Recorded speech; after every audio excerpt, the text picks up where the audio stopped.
Social media पर channel Mahalakshmi की ओर से आपके पास सुबह सुबह चतुर्दशी का दिन सादर जय जिंद। पावन दिन में पावन खास बात करते हैं और पावन पावन पावन अति पावन संतों के साथ नमन के साथ बात करते हैं।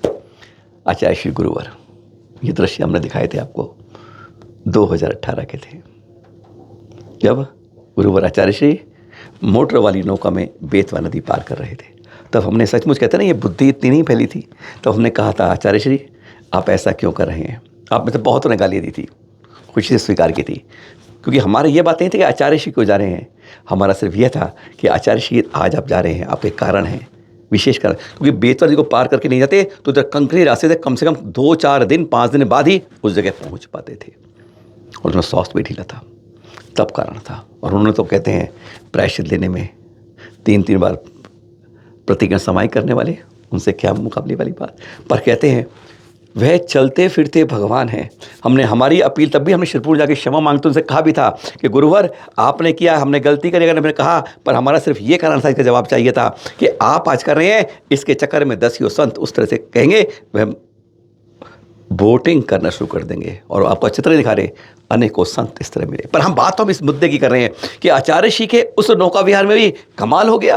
कहते हैं चलते फिरते भगवान के साथ चमत्कार हो गया। विश्वास नहीं होता, ये दृश्य वो दिखा रहे हैं, पर हुआ क्या आज वह बता रहे हैं। बात 2018 की है, साथ में उसको गुनगुना रहे हैं। सुना तो आपने होगा लोगों ने, आज आपको इसलिए दिखा रहे हैं, हम कुछ जोड़ के बताएंगे आपको। देख रहे हैं ठेकेदार, इन्होंने जिसकी नाव में बैठे थे, कहते हैं ऐसे भी गुरुवर के चरण पड़ते थे। 14 करोड़ का ठेका था, एक बार में लात मार दी 14 करोड़ के ठेका पर। आज कहते हैं ना कि आज इंसान श्री और स्त्री के पीछे भाग रहा है, पर इन्होंने श्री को सिर्फ गुरुवर के दर्शन करने के बाद 350 नौका, 8 बोट और जितना प्रॉफिट कुछ था, वहीं से मैनेजर को फ़ोन कर दिया कि भाई जो मेरी सब कुछ है, संपत्ति है, तुम बांट लो। अब मैं ना मांसाहार करूंगा ना इस तरह के ठेके दूंगा। सुना देते हैं आपको, सुन लीजिए जरा। इससे बड़ा इस कलयुग में श्री आचार्य भगवान से कोई बड़ी अदालत नहीं है, इससे बड़ी कोई अदालत नहीं है। स्वयं भगवान के दर्शन और आशीर्वाद हमको प्राप्त हुआ है। इनकी जय जयकार हो। नमस्तु नमस्तु नमस्तु। ये पूरा 14 करोड़ का ठेका, 350 नाव, 8 पानी के बोर्ड, सब कुछ उसी वक्त से हमने अपने मेन मैनेजर को फोन करके और कह दिया कि जो भी कारोबार में पैसा है, जो भी इसमें प्रॉफिट है, सब आप लोग बांट लेना। मैंने आज से इसी वक्त से कोई फोन मेरे पास नहीं आया, तो मैं इस कारोबार को त्याग दिया। ता जिंदगी ना ही मांसाहार करेंगे और ना ही कोई ऐसा कारोबार करेंगे। महाराज जी के चरणों की सेवा में ही मेरा जीवन निकल जाए, ये सबसे बड़ा सौभाग्य है। और ऐसा मुझे आशीर्वाद मैंने कभी सोचा नहीं था कि महाराज जी के चरणों का आशीर्वाद मुझे ऐसा प्राप्त होगा। मैं अपने आप को धन्य मानता हूं और प्रभु के दर्शन हो गए। नमस्तु नमस्तु। आप में से कई कह रहे होंगे बात तो 7 साल पुरानी है, आज क्यों बता रहे हैं। कहते हैं जब ऐसी बात लगती है कि ऐसे ऐसे उनके चरणों में चमत्कार होते थे, उसमें एक नई बात ये दिखा रहे हैं। ये भद्र अब दिखा रहे हैं आपको, ये भद्र देख रहे हैं आप प्रशासन का।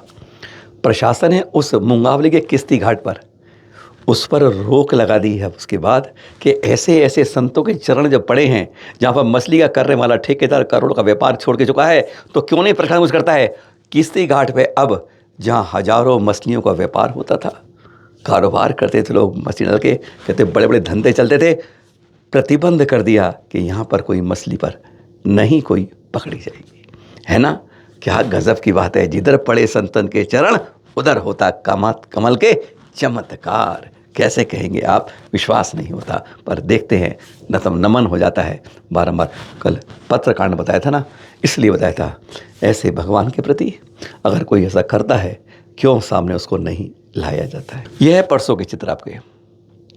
कुंडल में जो हमारे गिरी पार्श्वनाथ हैं, 3000 वर्ष प्राचीन प्रतिमा पर जब चोट मारी गई, शरारती तत्व, प्रतिशोध या कोई ना कोई बहुत बड़ी साजिश, पुलिस खाली हाथ है।